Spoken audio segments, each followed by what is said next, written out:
bebê nasceu prematuro. Certamente muitas dificuldades já foram superadas e finalmente chegou a hora de ir para casa. É um momento de grande alegria.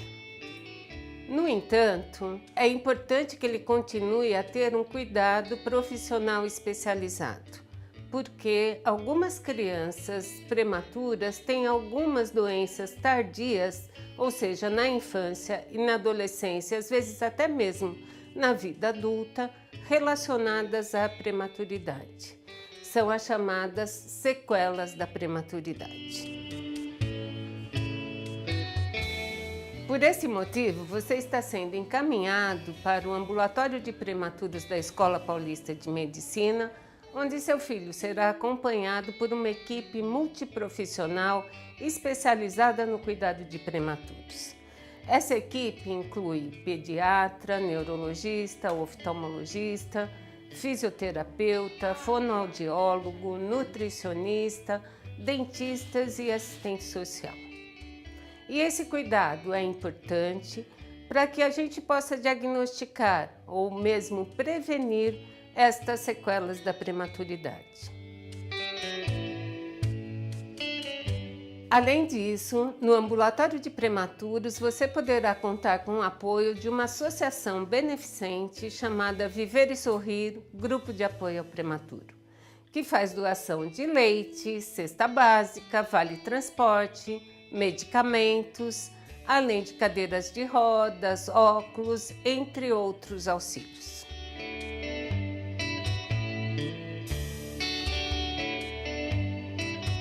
Nesse vídeo você vai conhecer alguns dos profissionais que atuam no ambulatório de prematuros e eles vão contar para você a importância e o papel de cada um dos profissionais no acompanhamento do seu bebê. Então veja e ouça o que eles têm a dizer.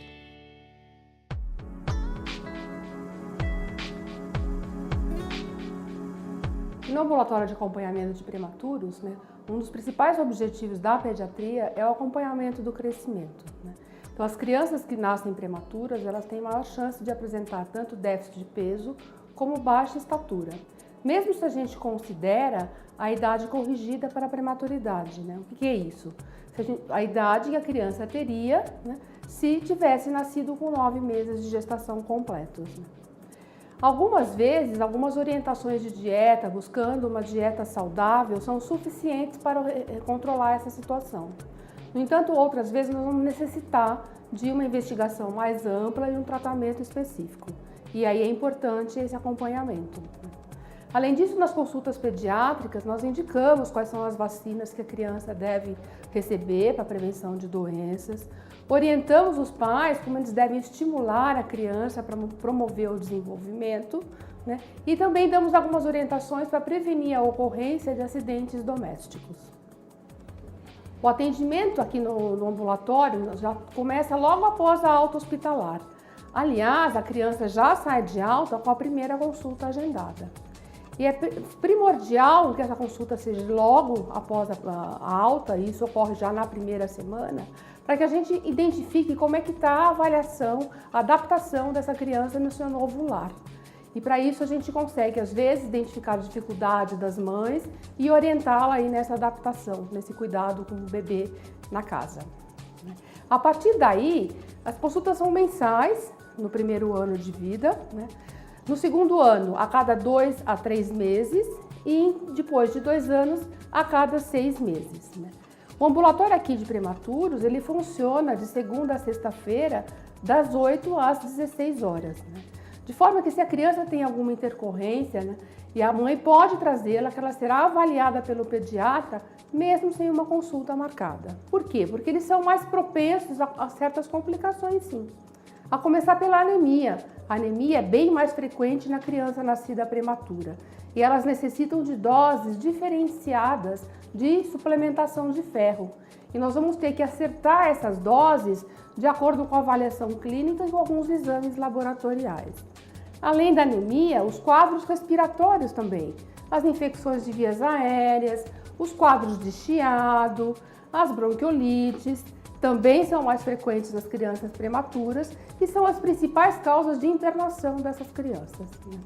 A bronquiolite, ela tem uma etiologia viral, ela é causada por vírus. E alguns dos prematuros, então, têm indicação de receber vacina para evitar esses quadros. Algumas orientações que a gente dá para as famílias em termos de controle do ambiente domiciliar também são importantes na prevenção dos quadros respiratórios, evitando então a exposição a ácaros, a poeira, a poluição, a pelo de animais e a fumaça de cigarro, né? Falando em fumaça de cigarro, ela também está associada à síndrome da morte súbita, que é mais frequente no prematuro, sobretudo naqueles em que tem fumaça de cigarro no domicílio, que deve ser então evitada. Nós devemos também orientar o posicionamento da criança na hora de dormir. Ela deve dormir de costas, ou seja, de barriga para cima, para prevenir a síndrome da morte súbita. Ainda em relação às intercorrências, vamos lembrar também do refluxo. Os prematuros têm mais refluxo de diferentes graus, mas os graus mais elevados, eles podem comprometer o crescimento da criança. E às vezes algumas orientações posturais de como a criança deve ser posicionada após a mamada são importantes, né, para a prevenção dessa situação.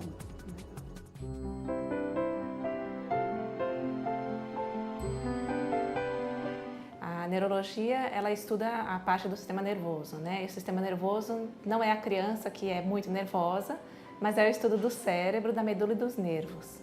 E, então, o bebê prematuro, ele geralmente tem algum grau de sequela da parte do sistema nervoso, do cérebro principalmente, mas a gente tem que fazer esse acompanhamento para avaliar se a criança teve alguma sequela da parte neurológica ou não. A maioria deles tem uma pequena sequela, principalmente na parte intelectual e cognitiva, né?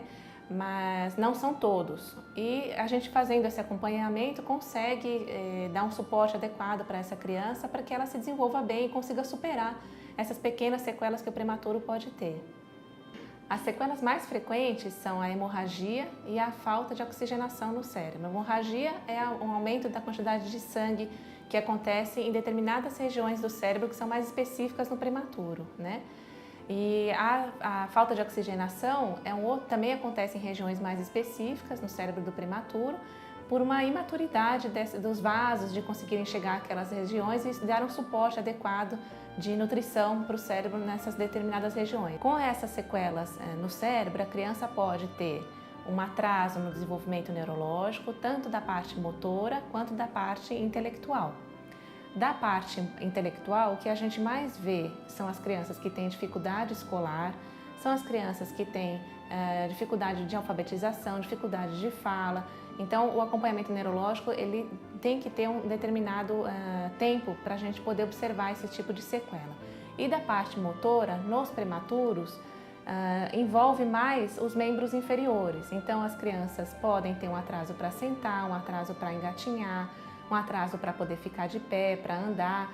E a gente tenta fazer esse acompanhamento neurológico para investir o máximo possível para que essa criança não tenha tanto atraso assim no desenvolvimento dela, para que ela consiga ir cumprindo cada uma das etapas do desenvolvimento no prazo certo. A mãe que traz a criança logo no início, né, a gente pede para que a primeira consulta seja feita pelo menos aos 6 meses de vida. Se a gente consegue, pelo exame neurológico, detectar se aquela criança teve alguma sequela, nem que seja uma sequela que seja transitória, né? Muitas vezes aquilo que aparece no exame neurológico alterado, ele está alterado só naquele determinado momento, mas que com um trabalho de fisioterapia, um trabalho de fono, um trabalho de terapia ocupacional, a criança pode ir tendo ganhos e o cérebro consegue compensar aquele déficit que ela teve. E esse ganho é muito grande até 1 ano de idade. Então, os primeiros meses são fundamentais para que aquela criança passe no médico neurologista, para que ele possa indicar a terapia adequada e o acompanhamento adequado.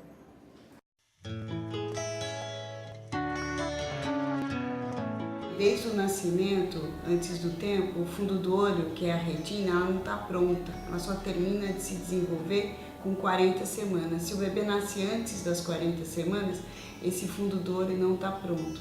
E aí eles podem apresentar uma doença chamada retinopatia do prematuro, que leva à cegueira. Então, por isso, eles são acompanhados no berçário até ter alta, quinzenalmente. O papel e a importância do ambulatório de oftalmologia aqui na casinha dos prematuros é para acompanhar essas crianças que nasceram antes do tempo, e essas crianças que nascem antes do tempo podem ter problema de retina, de fundo de olho, desde o berçário, e ela deve ser acompanhada até que todo o olho seja desenvolvido, isso quer dizer até 1 ano de idade, e depois anualmente, porque os prematuros eles podem ter mais miopia e astigmatismo. Isso aí quer dizer o quê? A criança tem dificuldade de enxergar para longe.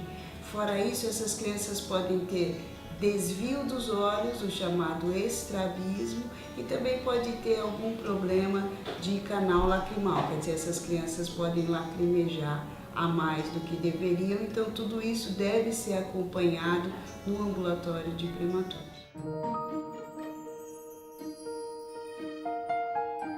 O papel principal do ambulatório de fonoaudiologia é identificar o mais rapidamente possível perda auditiva para possibilitar a intervenção rápida.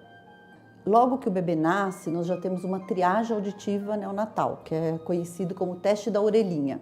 Então é aplicado nos bebês já no berçário ou na UTI, e ele pode passar ou falhar. No momento em que ele falha, então isso indica que ele pode ter uma perda auditiva. Então ele vai para o diagnóstico e no diagnóstico se confirma se há ou não essa perda. A importância é realmente que é o período crítico, que eles chamam, né? Período crítico para o desenvolvimento da audição, que seriam os 6 primeiros meses e o primeiro ano de vida.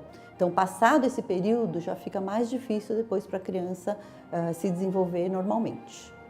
Ao nascimento, nós fazemos emissão otoacústica, que é um exame que não depende da resposta da criança, capta a contração das células ciliadas da cóclea, demonstrando que a criança está escutando.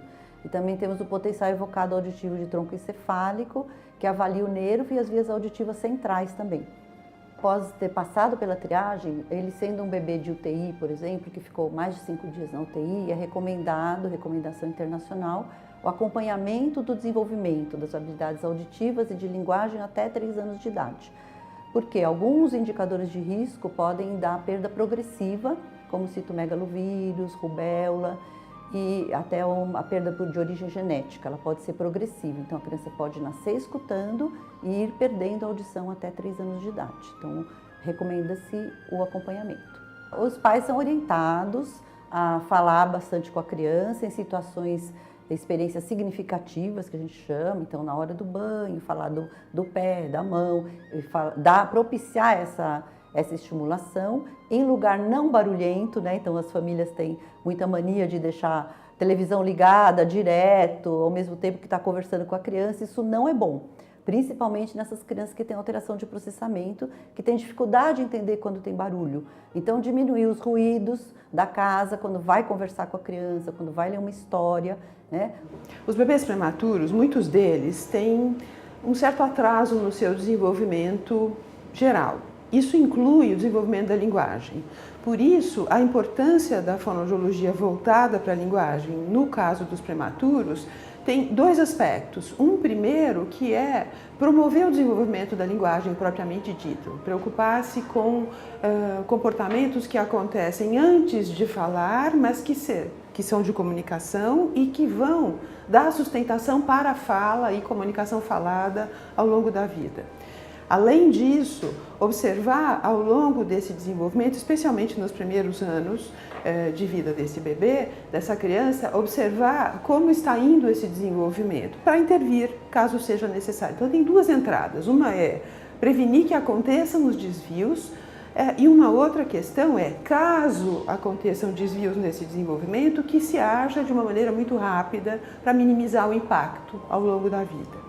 O princípio de acompanhar o desenvolvimento do bebê prematuro é justamente evitar que as suas eventuais dificuldades se acentuem e que se tornem mais complexas de serem trabalhadas. Então, se nós entendermos que o desenvolvimento da linguagem começa antes da fala, não é? A troca de olhar, o apontar, o sorrir quando sorri, o provocar o outro na brincadeira, esses são os elementos que vão dar gancho, que vão fazer ligações para que a fala tenha função. Nesse mesmo sentido, a comunicação falada, ela também é sustentação para o que vai acontecer lá na frente no aprendizado da leitura e da escrita.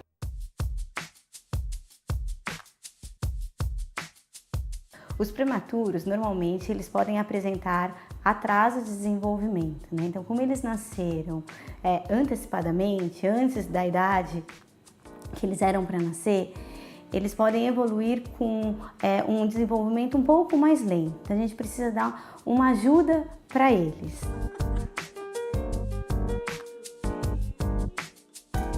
Antes dos 18 meses é um período que a criança está se desenvolvendo muito rápido. Então, primeiro ela senta, depois ela vai engatinhar, depois ela vai ficar de pé. Então, é um momento de transições, de aquisições. Então, ora ela faz uma coisa, ora ela faz outra.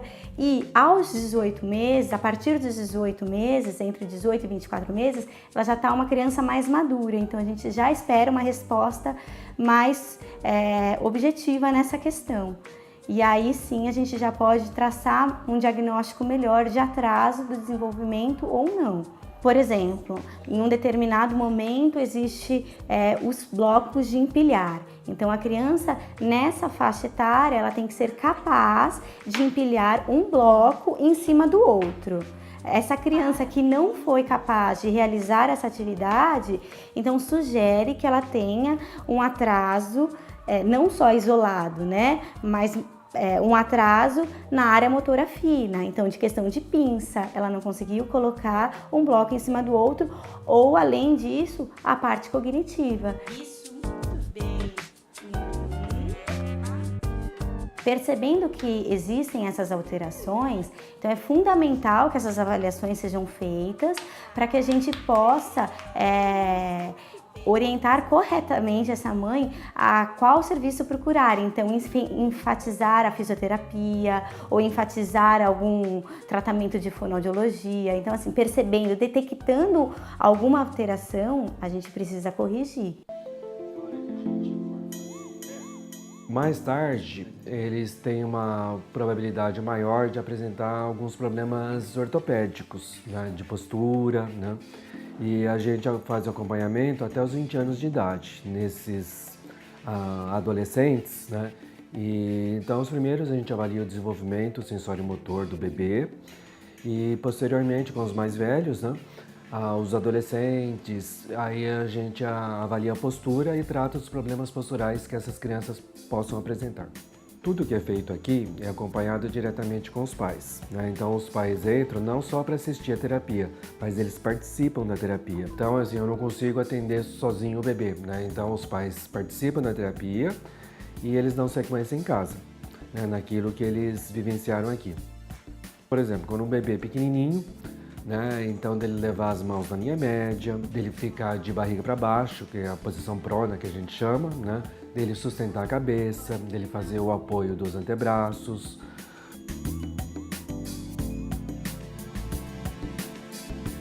Depois, posteriormente, ele senta, ele passa de deitado para sentado, né? Então isso a gente orienta e a gente estimula, e a gente tem um brinquedo para cada posição, né? E aí em casa os pais tendem a fazer a mesma coisa. O importante não é só andar, é como ele anda, é como ele sobe escada, é como ele corre, né? Então o nosso objetivo é que ele tenha um desenvolvimento sensório-motor o mais próximo do normal possível, né? E que ele não seja privado das atividades das outras crianças da mesma faixa etária, então que ele frequente a creche, ele frequente a escola, ele pratica esportes, né? Esse é o nosso objetivo, que ele fique o mais inserido possível no meio em que ele vive.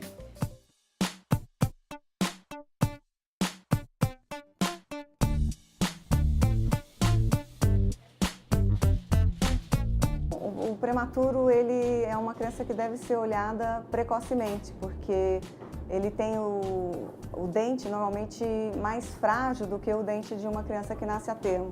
O dente, digamos que o esmalte do dente, que é a capa que protege o dente, é mais fina, então ele precisa ser protegido desde o nascimento, né? Então a gente faz um tratamento preventivo desde que ele nasce, ensinando as técnicas preventivas, fazendo a aplicação tópica de flúor e orientando a mãe sobre os cuidados alimentares dessa criança. Então a gente tem que estar trabalhando a alimentação, tem que estar trabalhando o não uso de chupeta, o uso da mamadeira por um tempo mais curto. Então a gente está sempre orientando A alimentação do prematuro normalmente ela é muito cariogênica, né? As mães querem agradar e dão muito doce, muita bolacha e esquece de dar os alimentos que essa criança precisa para o crescimento da boca. Então a gente orienta comer alimentos como cenoura, goiaba, maçã, coisa que a maior parte deles não faz. Como ele foi prematuro, ele também, na maior parte das vezes, ele é entubado, então o arco dentário dele também é mais atrésico. É um arco mais fechado, ele é um arco que não encaixa perfeitamente, a arcada superior e a arcada inferior, ela não se encaixa corretamente, né? Então ele precisa de cuidados tanto da cárie quanto dos arcos dentários, bem precocemente. Toda vez que a criança vem até o consultório, a gente faz uma sessão preventiva. Então a gente avalia se está escovando direito os dentes, a gente passa uma tinta, esses dentes são todos corados. E aí depois a gente mostra para a criança e para a mãe como está a situação. Normalmente está bem sujo, né? Pinta tudo, os dentes ficam todos coloridos. E também a gente avalia se a mordida está correta, né? Então a gente olha se o dentinho está torto, se a mordida está torta. Então a gente acaba fazendo uma avaliação global. E todas as sessões eles fazem a escovação, levam a escova para casa, né? A gente ensina a passar fio dental e faz a aplicação tópica de flúor para evitar cárie nessas crianças. As nossas crianças aqui, elas vêm ao consultório desde bebezinha, a maior parte delas são super doces e adoram vir ao dentista. Acaba sendo uma atração a consulta ao dentista.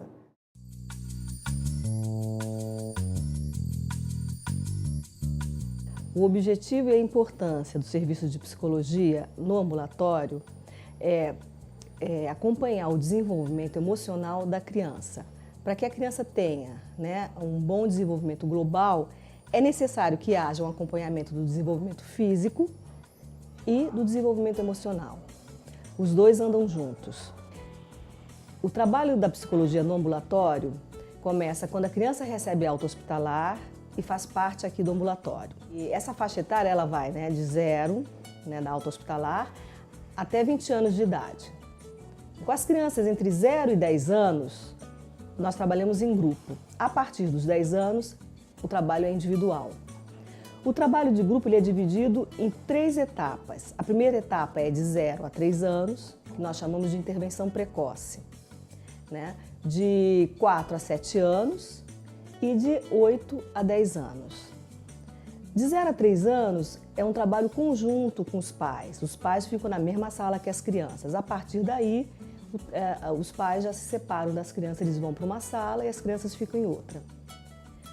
O trabalho com as crianças ele é feito através do brincar terapêutico, né? Não é um simples brincar, né? Porque a criança ela não tem o mesmo instrumental que um adulto tem. Ela não consegue se expressar através de palavras, como um adulto consegue.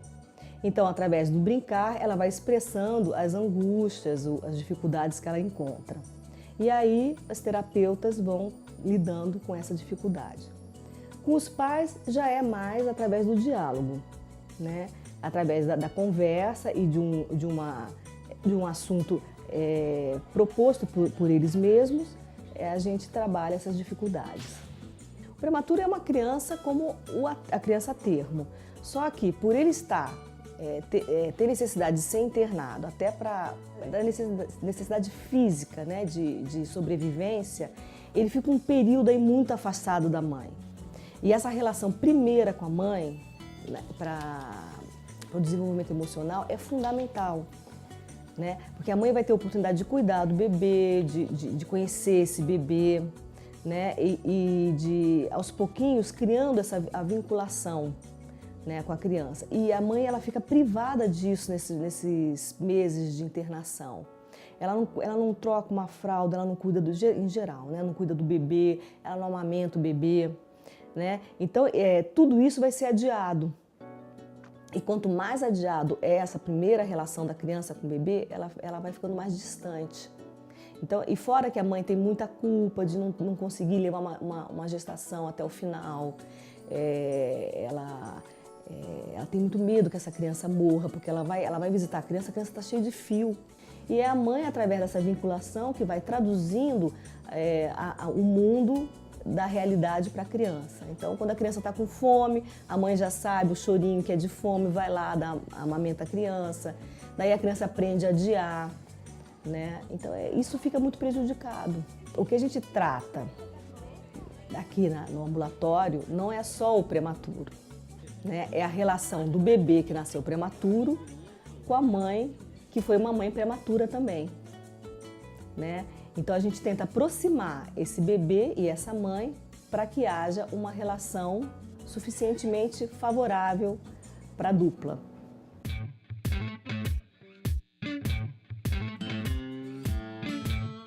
O acompanhamento nutricional dos prematuros, ele inicia a partir do momento que é detectado pela equipe médica algum desvio nutricional, que pode ser um déficit de crescimento, um baixo peso, ou um excesso de peso, ou até mesmo obesidade. Então essas crianças são encaminhadas para o acompanhamento nutricional, porque elas precisam de um acompanhamento um pouco mais detalhado para tentar identificar quais são as falhas alimentares e estabelecer a correção dessas falhas. Então, no primeiro momento, a gente avalia a alimentação da criança, compara com as recomendações nutricionais de acordo com a faixa etária e aí vai avaliar se realmente aquilo que a mãe traz de informação do consumo alimentar dela é realmente o consumo real. E aí uma série de questões a gente vai levantar na consulta. Então, se realmente a criança come, o quanto come, quanto tempo leva para comer. Muitas vezes elas demandam um tempo maior para fazer as suas refeições, né? Aí avaliar também, eu acho que vale a pena a gente ressaltar que além da alimentação da criança e de corrigir as falhas alimentares delas, é importante que a gente entenda a alimentação da família, porque de nada adianta olhar a alimentação da criança sem entender que ela faz parte de um contexto familiar e que muitas vezes a falha da alimentação da família vai acabar influenciando no hábito alimentar dessa criança. Então, o nosso acompanhamento ele é muito abrangente. Ele também acaba envolvendo a família. Corrigir os hábitos alimentares da família é importante. Então, a gente também entende um pouco o que os pais gostam, o que eles comem, a alimentação cotidiana da família, para poder fazer uma orientação mais efetiva dessa criança. Como essas mães elas têm uma agenda muito intensa ao longo da semana, é muito importante a gente ter um olhar para essa questão, porque o tempo de dispêndio para preparo da alimentação é escasso, né? Muitas delas acabam tendo uma agenda tomada ao longo da semana e tem pouco tempo para o preparo. Então, entender isso, o tempo que ela vai preparar a alimentação, se ela faz feira todos os dias, se ela faz feira uma vez por semana, o que ela compra, o quanto tempo dura esse alimento e traçar com ela estratégias que possam fazer com que ela prepare essa alimentação de forma saudável e utilizando o curto tempo que ela tem. Basicamente, o consumo de vegetais é importante, um consumo adequado de leite, um consumo adequado de cereais e a organização da alimentação com horários bem estabelecidos, porque na tentativa de fazer a criança comer algo e ganhar peso, elas vão tentando vários alimentos ao longo do dia e muitas vezes essa não é a melhor estratégia. Então, oferecer as refeições com horários regulares, intervalos adequados, são estratégias importantes para que ela consiga fazer essa criança ter uma alimentação adequada.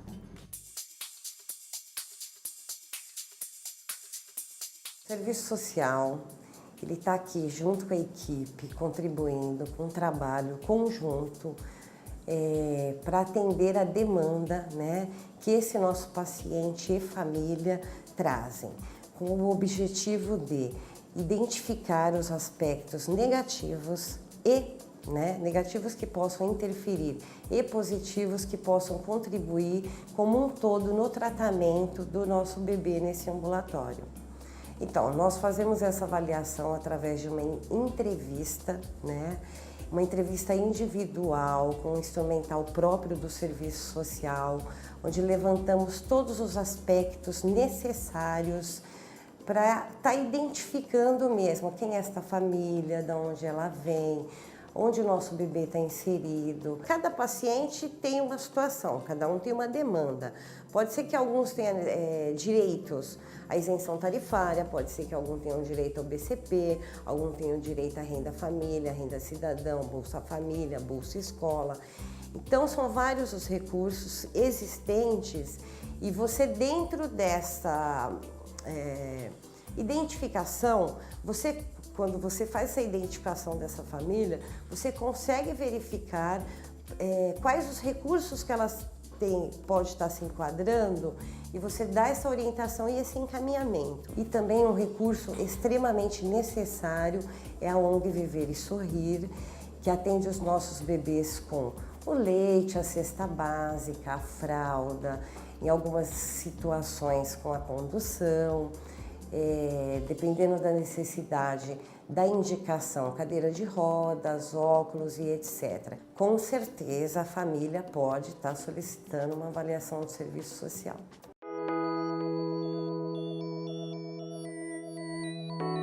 O papel da voluntária no ambulatório é receber as crianças e os pais das crianças, acolher essas famílias, oferecendo lanche, trazendo para o bazar que a gente faz com as doações recebidas dos próprios pacientes, às vezes, e das médicas que trabalham aqui no ambulatório. A gente também participa de alguns eventos, onde vendemos alguns produtos nossos que a gente manda fazer para captação de recursos. Neste espaço, nós armazenamos os benefícios que são doados para as crianças, tipo leites de vários tipos e as fraldas também para várias idades. O voluntário trabalha fazendo a triagem das roupas, doações de roupas, sapatos e brinquedos, que são, na verdade, a maior parte deles, assim como livro e brinquedos, são doados para os próprios pacientes. Para ser voluntária, para começo de conversa precisa boa vontade, comprometimento, mostrar aqui o que ela pode fazer, seja talento para distrair uma criança, para instruir uma criança, para estimular a criança, porque cada um tem um talento, tá? Então você pode trabalhar com a criança ou pode simplesmente conversar com mãe e com pai, mas a gente tenta ajudar.